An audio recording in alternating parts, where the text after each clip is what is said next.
This is the DNA Pest Control Podcast with your hosts, Daniel and Anthony. How's it going, everybody? I hope everyone has been doing great during this crazy pandemic. I know we have over here. So I hope you guys are too out there.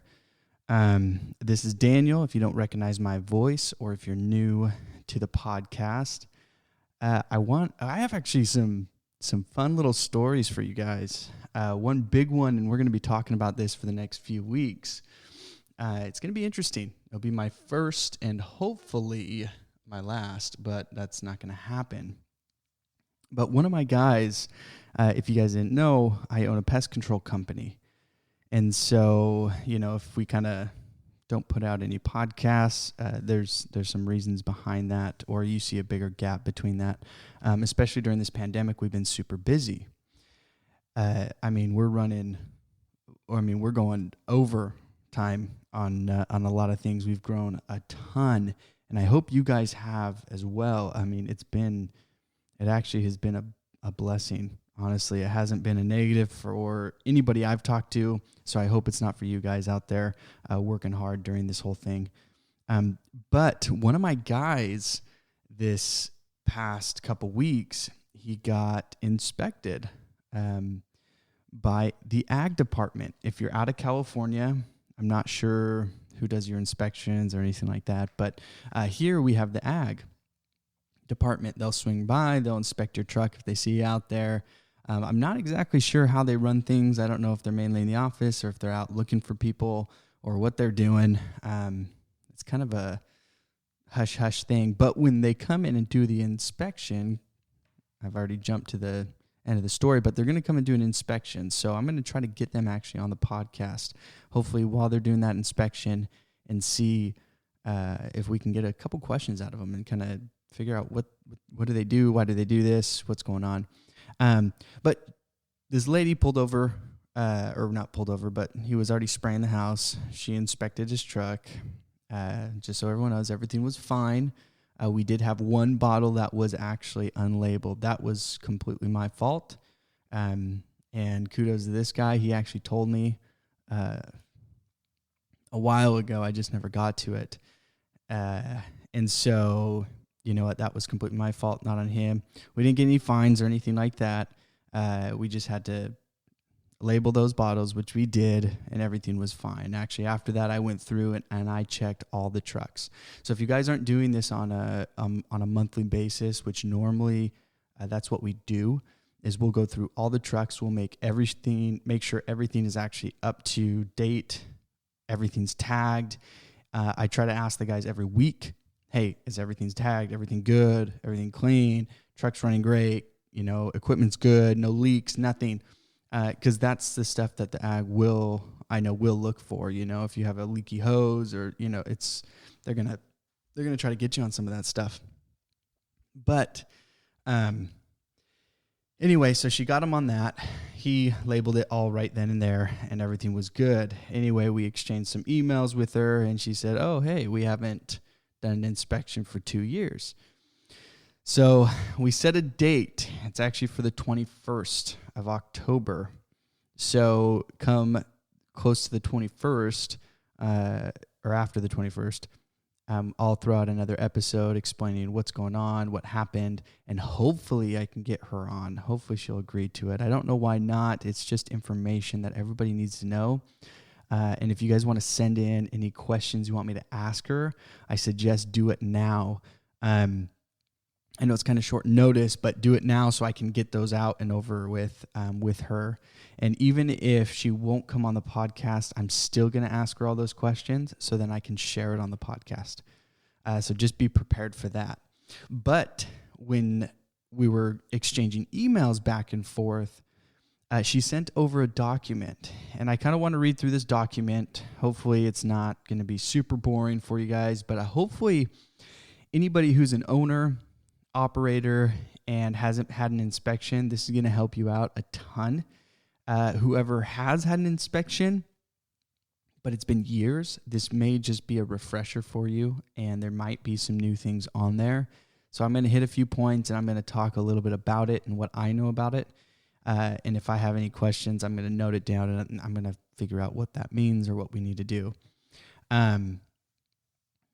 So let's get right to it. So this is what they sent over, which is actually kind of funny. It's the unofficial pesticide headquarters checklist for structural pest control businesses, okay? 2020. Interesting that they would say this is the unofficial one. Why don't they just send me the official one? But they are looking for annual pesticide training records for structural applicators, okay? For the current year and the past 2 years. Not required for field reps or operators. So here in California, you have multiple branches. So you have the branch 1, branch 2, branch 3. Then you have operator, and you also have an applicator. The applicator is the entry-level guys. They can actually do termite treatments. They can do regular pest treatments, but they can't identify anything. They can't actually go quote. They can't do anything like that. So you have to train them on pesticides and safety every single year. When it comes to the branch 2 guys, that's what we run. We don't do termites, but when it comes to the branch 2 guys, we don't have to actually get that training every year. We just have to stay up to date if we change chemicals, but we have to do it I think it's every 2 years. We do it every year anyway, because if anything does change, we want to make sure that we're up on top of that. So we're good all over that. So we have all these records, so they're going to come in and be quite surprised if they're trying to catch us with their pants down. It's not going to really happen. They also need a written pesticide training program only for structural applicators. That one is actually a little interesting. I'm not exactly sure what they're looking for. We have a lot of different training programs and booklets. Actually, I'll do a shout out to Geotech. They do a lot of those training programs for smaller companies. So if you guys are here local in California, talk to them. It's free. They'll give you all the training stuff that you need to know, and I'm pretty sure that's going to cover us for this inspection. So if you're not buying chemicals from them, or you are and you haven't been doing these training programs with them, get them to help you out. It's actually pretty awesome. They'll cover that for you, and they'll send all that paperwork for you, to you. So it saves a lot of headache, and then you don't have to create some training program. They already got it. They are also looking for a pesticide use records, okay, current year and 2 years prior. Here in California, you have to keep records for 3 years, okay? So on that 4th year, throw everything away. You don't have to keep it, but at least for 3 years. Obviously, when it comes to taxes and IRS and things like that, you need to keep it for at least 7. That's just good practice. Some companies will only do 5, but they can actually go back to 7 years. But in the pesticide world, you have to keep it for 3 years. So we keep our records for 3 years, and then on the 4th year, we actually scan it in and we actually keep it. So we actually have the past 6-7 years, but we just throw those, we'll scan them in and throw them away. So they need the pesticide use records. So branch 2, so they need contracts and service tickets, which, I don't even think they have enough manpower to go through thousands and thousands of records like that. They're trying to be like the IRS, aren't they? Going through everything. But anyway, they want 2 years of contracts and service tickets, which is crazy. And then if you are a termite guy, a branch 3, they want inspection reports and work completion reports. That does not apply to us, so we're good. The next one is Pesticide Safety Series N-8 filed out and posted in primary languages. So that is actually kind of hard to explain, but it goes over the safety of how to handle chemicals and of a lot of other things. So if you're not in the state of California, look it up. It's actually something kind of cool, and you actually might learn something from it. We are, I would consider, one of the safest states when it comes to pesticide handling.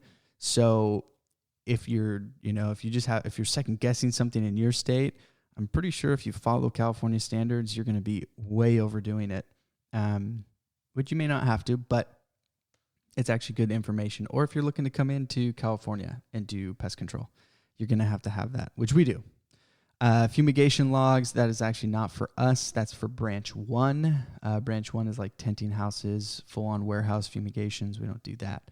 Occupant fumigation notices, signed copies if you're a primary contractor. So this is another one for the branch 1. We don't have that.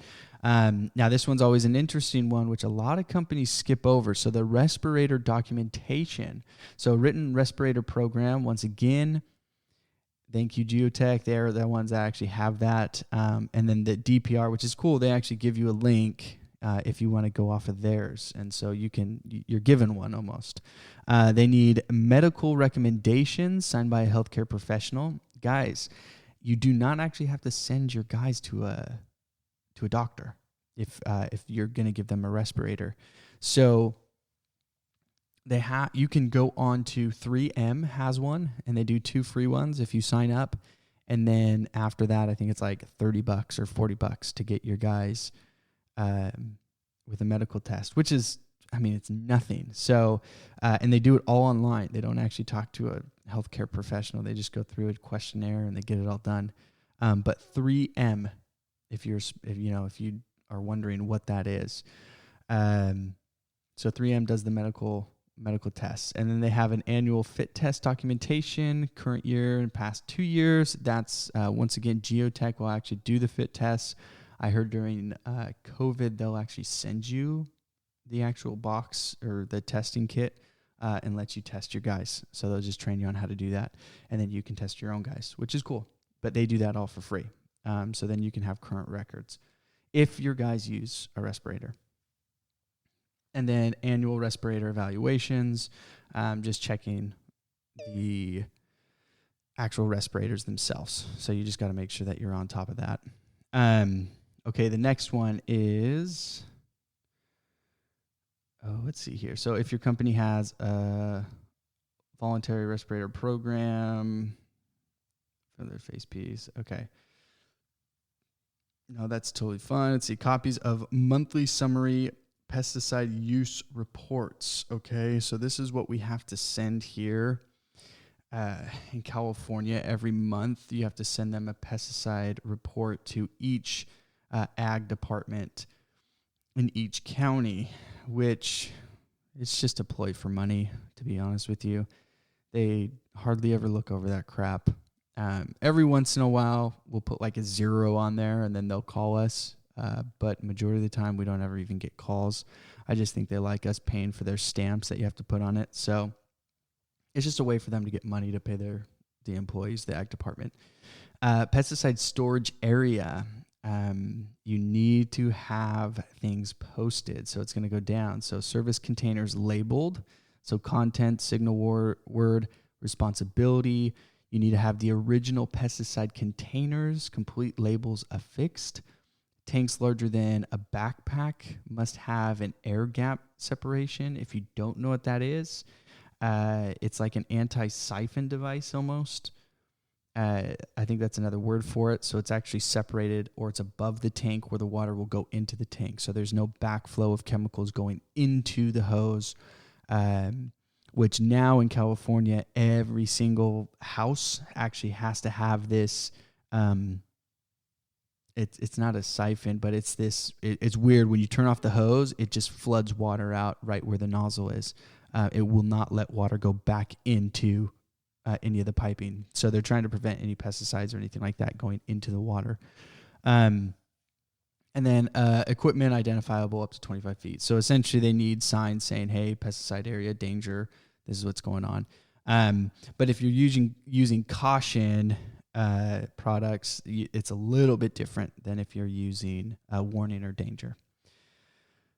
Okay, so then that is actually just for the, let's see. Oh yeah, that's just the unofficial pesticide headquarters checklist. So this is, okay, so that was for the structural pest control business. Okay, so structural pest control here in California, we have 2 different programs. So one is you can do structural pest control. You can spray the foundation of a home, of a building, and things like that. So then when you get into the ag, you can actually spray outside of the lawn area. So True Green's a big company. They actually have ag licenses here. So they're not actually allowed to spray the house with pesticide, but it's funny because they can spray pesticide in the grass. They just can't spray the home because they have ag licenses. So it's really weird how they separated that. So you can actually spray outside of a structure. So if you guys are actually spraying all lawns and everything like that, and you don't have your ag license, you need to go get that, because if they do an inspection, they see you doing that and you don't have your QAL, they're going to come after you and say, hey, what's going on? Why are you doing this? And you'll get fined for that. So their unofficial pesticide headquarter checklist for ag pest control businesses is an annual pesticide training record for all pesticide handlers / applicators last 3 years. So it says not required for a QAL. Once again, we're fine. That first one covers. So then written pesticide training program. We have that. A lot of this actually is going to repeat. Let me see if I can find anything that's new. It actually looks like, okay, interesting. So the Structural Pest Control Board only needs records for 2 years. The Ag Department requires 3 years. Why that is, I don't know. Kind of interesting. But we keep everything for 3 years. So we're just going above and beyond. They need the respirator. Let's see. Okay, so they just need, is your business currently licensed by the Department of Pesticide Regulations? So they need to find out if you have the DPR license. Is your business currently registered with the county ag commissioner in the county / counties in which you are working? So now that's one of the things that we don't have in every single county. We don't actually do ag treatments. We do weed control, but it's not in actually every county. We're actually looking to take that off. The weed control side of things, it's not actually that great. Not a lot of people even use it. And a lot of maintenance, lawn care guys do that. So we actually probably will remove that here in a little bit so we can get them off of our back on a lot of this stuff. And that was actually one of the bottles that was not labeled. It was one of the weed control bottles. And if she listens to this, she might hate me for it, but she even put in there, if it accidentally falls out of a truck, it's in a locked bin, guys, and she put on there, well, what if it falls out of a locked container and spills and a kid, I don't know, it was weird, but it was come on, it's in a locked bin where the top closes, and even if it was open, you'd have to roll the truck to even get this chemical out of this bin. So, on the ag side of things, come on, guys, I know I did something wrong. Don't be an ass about it. Don't go over it. Okay. That's not the way to correct a thing. You're just going to piss people off. It's not going to fall out of the truck bin. It's not going to spill into some kid's mouth or whatever. It's inside of a locked container, where, these bottles can't even fly out. My container opened up because I forgot to close it all the way, and I drove with it open and nothing flew out. So come on. It's, you can't have anything coming out. But so then it just goes on to say you need the original containers, you need storage. You need the storage of personal protective equipment. This is for the ag side of things. Service containers labeled. So it actually looks like it's a little bit more, they're a little bit more particular on everything. But we'll see what the official one is. This is the unofficial one. But I already went through, and from other industries, so luckily I have a guy that worked for a fuel company, an energy company, and they have to have spill kits on hand, but they actually have to have it labeled and in, an area where everyone can see it. It's clear, it's easy to get to. And so we did that here. Whether we need to do that or not, we already did that.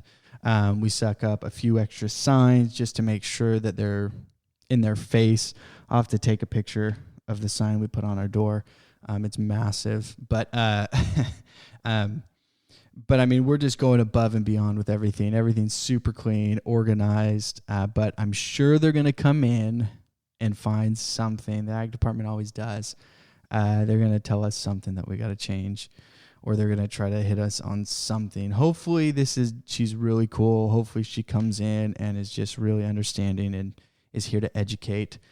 But if not, I'll let you guys know, and we'll see if we can get her on here, and I'll ask her some of the hard questions on what and why the ag department does what they do.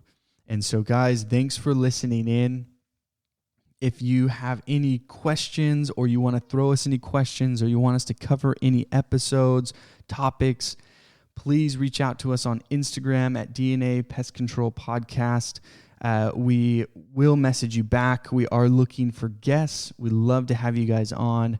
So please hit us up so we can get you guys on here, and be prepared for after the 21st. I will let you know how we do, and maybe I'll let you know how much we pay in fines. I don't know. Hopefully we don't have to pay anything, but you know what? It's the ag department. You never know what they're going to do. But thanks for listening, guys.